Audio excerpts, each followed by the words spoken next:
The scripture is from Mark 1, verses 40 to 45. Jesus heals a man with leprosy. A man with leprosy came to him and begged him on his knees, "If you are willing, you can make me clean." Jesus was indignant. He reached out his hand and touched the man. "I am willing," he said. "Be clean." Immediately, the leprosy left him and he was cleansed. Jesus sent him away at once with a strong warning. "See that you don't tell this to anyone, but go, show yourself to the priest and offer the sacrifices that Moses commanded for your cleaning, after a testimony to them." Instead, he went out and began to talk freely, spreading the news. As a result, Jesus no longer entered the town openly, but stayed outside in lonely places. Yet the people still came to him from everywhere. This is from the New International Version.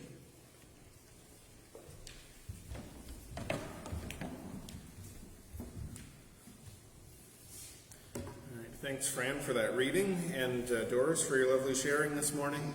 Thanks to everybody for being here. It's good to take some time to think about what we are thankful for. I was making chit-chat with the salesperson at the grocery store, explaining, we had Taco Thanksgiving yesterday. Not exactly traditional, but so I thought I had to kind of explain and contextualize. And she said, "Oh, well, our family doesn't celebrate Thanksgiving." And I was worried that she was judging me for my unseasonal purchases, and I had to be careful not to judge her. How could we not celebrate Thanksgiving? We have so much to be thankful for. So we are continuing our journey through the book of Mark. And we've been doing this for 6 weeks, and we're just about done chapter 1. So we're not on it's not a race to get through the book, that's for sure. It's kind of a reminder, though, that the Bible is a big book. The book of Mark takes up a very small section of it, but we can spend all this time studying these stories. If you look at my bookshelf, or the bookshelf of many active and retired pastors, you'll see whole shelves of commentaries that take tiny little fragments of the Bible and stretch them into multi-volume books.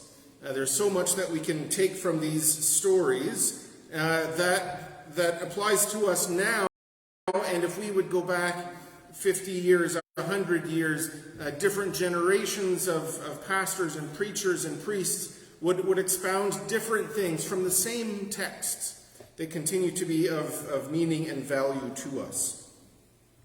So as a recap of what we've been going through so far, Jesus has begun his teaching, but every now and then he also retreats away in quiet and solitude. He's been healing and he's been hiding, teaching and resting. Jesus is finding a way to begin his ministry in ways that have an impact but are also nurturing for him, for his physical limitations, and also for his disciples. The introduction of this story is interesting because we have this man who's come to Jesus and he's asking for healing. He's begging, he's on his knees pleading. We already know Jesus has been declining people. He's been healing and then leaving. He leaves before everybody has been healed. And so this man seems to know that this has been Jesus' pattern, and he wants to somehow jump the queue a little bit. He wants to make sure that he gets the healing when Jesus continues. Because other people have been left out, and Jesus gets to take a break when he wants to. This man wants to make sure that when that break happens, he doesn't get left out.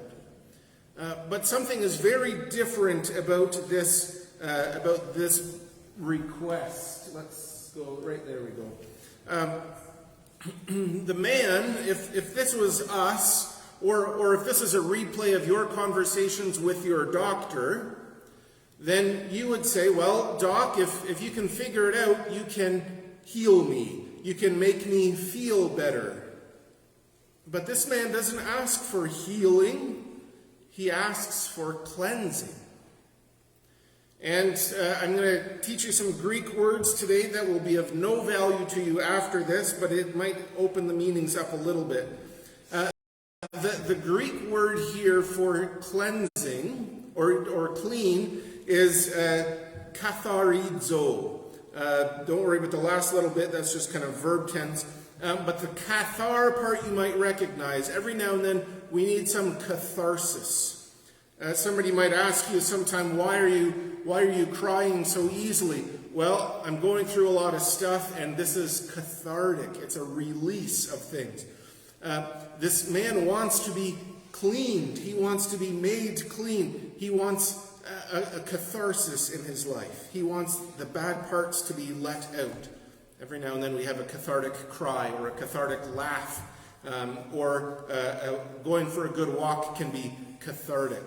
So this man is asking for a cleansing, and we, the contemporary readers, will look at this and say, well, that's not what he needs. This man needs healing. He needs some sort of repair to his body.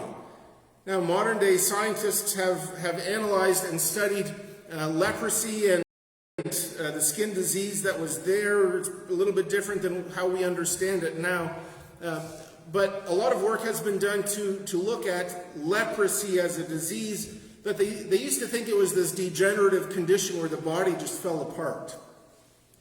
And then Dr. Paul Brand, a big, not the country singer, the doctor from the States a long time ago, was part of the team that really got into it and figured out it isn't degenerative. It's a disease of the nervous system.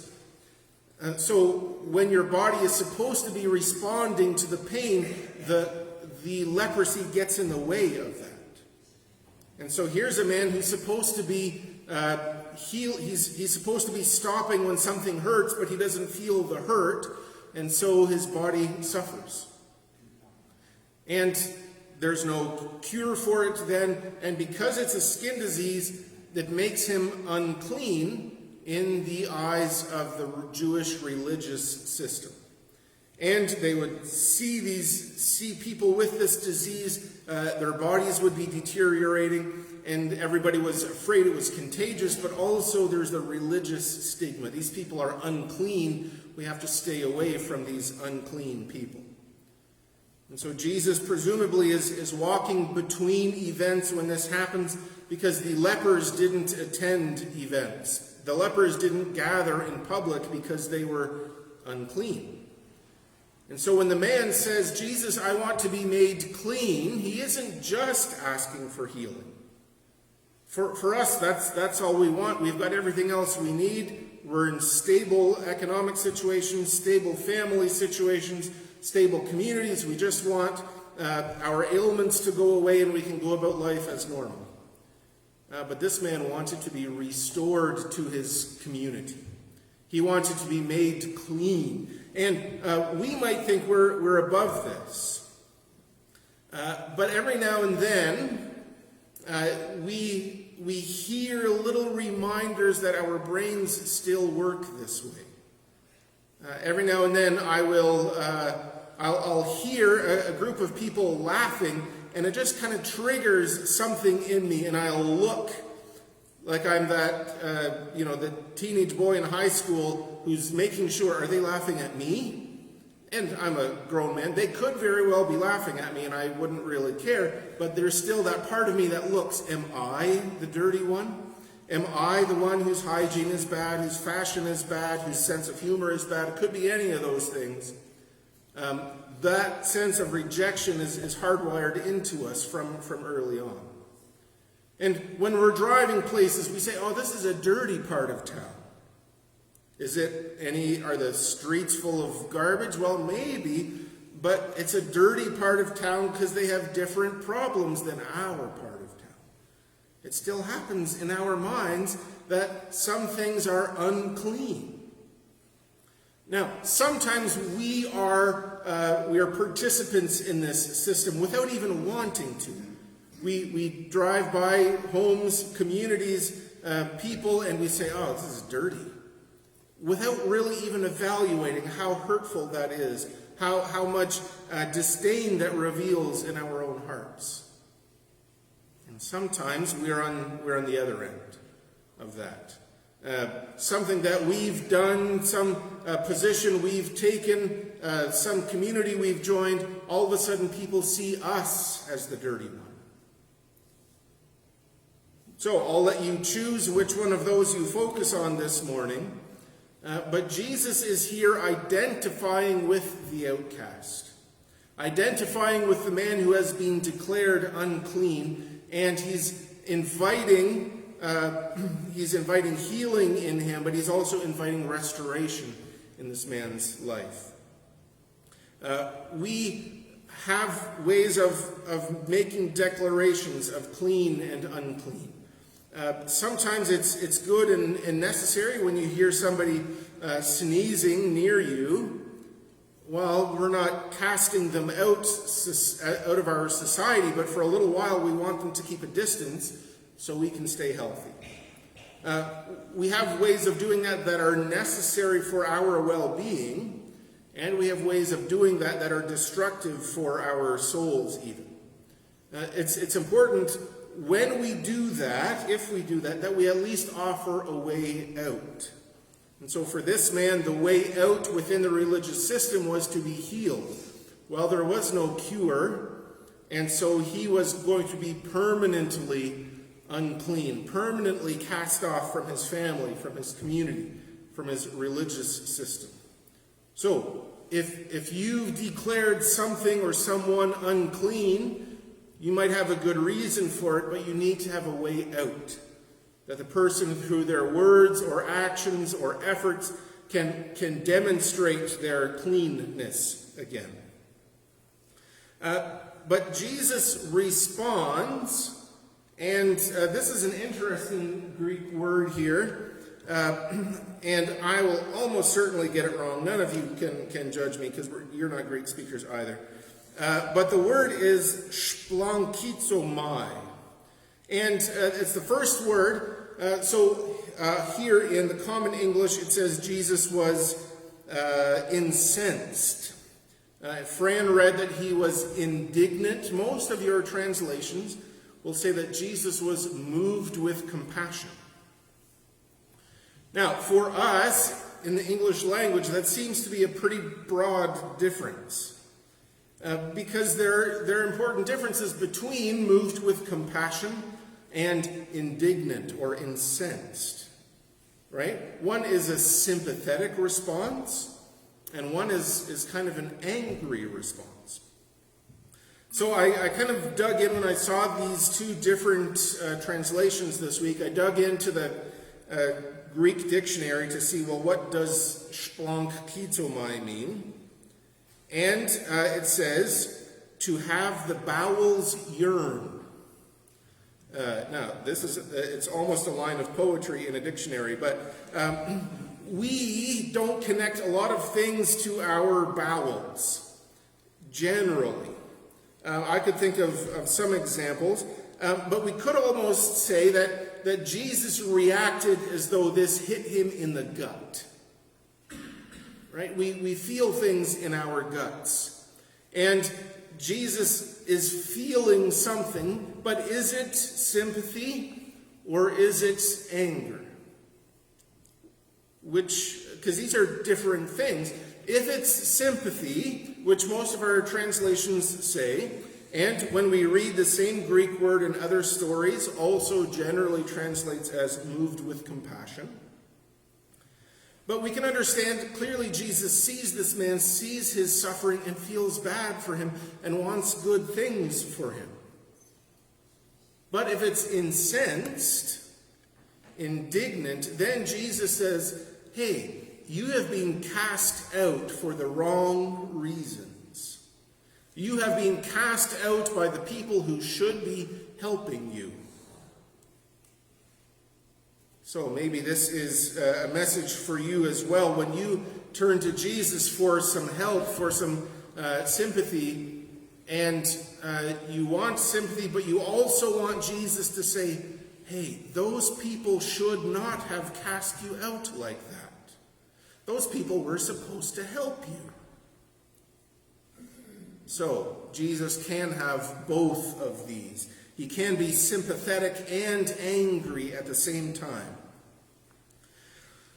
So then, Jesus, moved by his bowels in 2,000 years ago in Hebrew language and Greek language, it was understood that the bowels were sort of where love and pity kind of were demonstrated. We don't put that burden on the bowels now, but that was kind of the way that it worked. So the storyteller is just kind of explaining Jesus took this internally. Jesus took this very personally as well. So immediately Jesus reaches out and heals the man. And then there's a bit of a conversation. Jesus tells him, okay, don't tell anybody about this, but I want you to go. I'll get to that slide there. I want you to go to the priests. So the priests would be the ones to normally cast out this man. But the priests had systems, they had ways of restoring people. So Jesus said, hey, the priests have a system, a way of praying prayers, of offering sacrifices. I want you to do that so that you can demonstrate to them that you've been healed. You have been healed. I want you to go in and just kind of pay for that, make that offering, make that donation.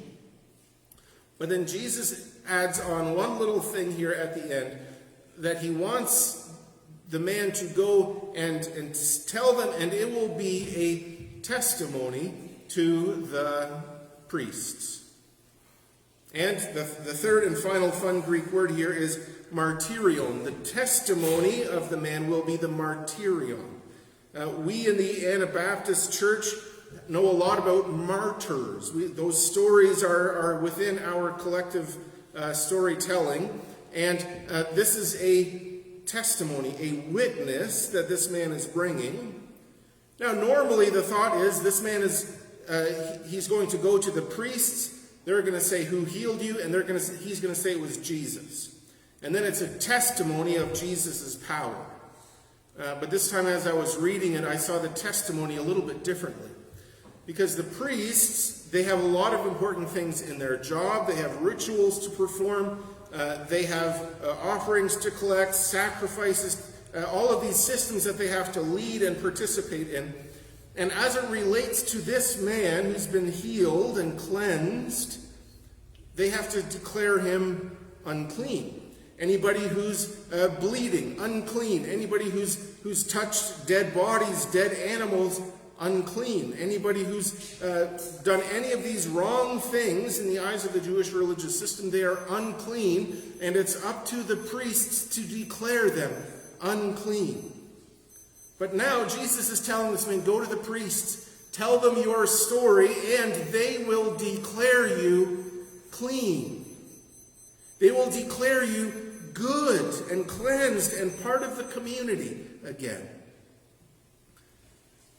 We get really good sometimes at declaring things unclean. Corrupt political systems, yep, for sure, unclean. Greedy businesses and corporations, unclean. People who don't live by the same values as us, and all of a sudden the list that gets longer, and we get really good at declaring things unclean. Every now and then, we need a reminder, and Thanksgiving can be that reminder, that sometimes we need to declare something clean and good and right. Now, that's easy when you're surrounded by good, when you're surrounded by loving people, when you're surrounded by systems and people who care for you. It makes it easier. But when people have failed you, when people have harmed you, when people have made your life difficult, it's hard, almost impossible, even destructive to be told to call them good and clean.